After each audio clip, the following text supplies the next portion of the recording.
วันนี้เราชิมาลองบอไซอย่างเด้อบอไซกันเสียงพูดดังขนาดเด้อบูดังแห้งเลยอันนี้เราชิมาหั่นไข่ตัวใหม่เดี๋ยวอีปลาไส้ก่อนไป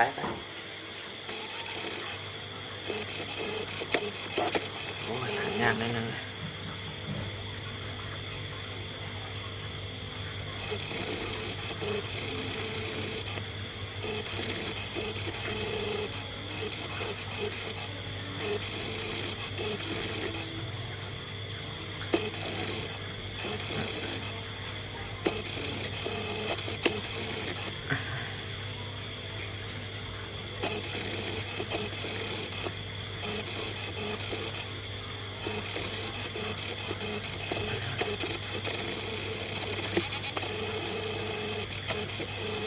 มันพอดี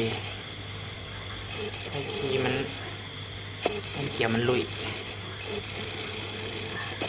มือได้ปะมือได้ละตัดลูก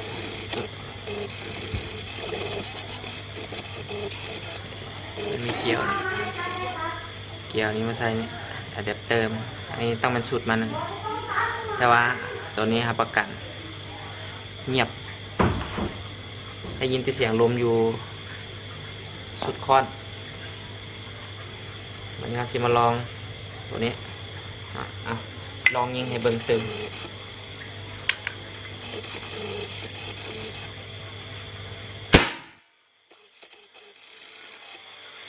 แฮะ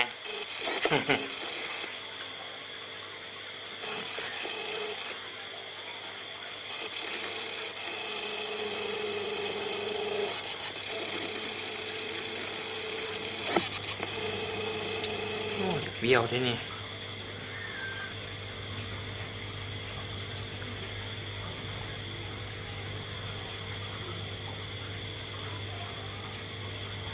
ระบบเป็นยัง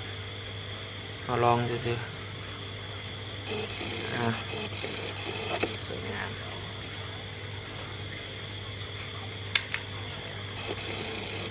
เด้อ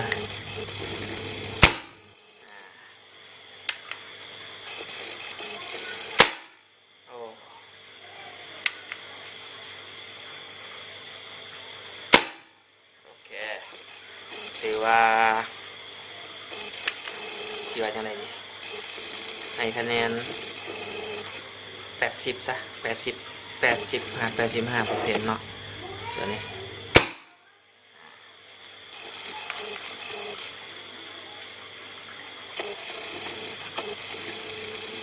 โอเคสำเร็จรีวิวกันเสียง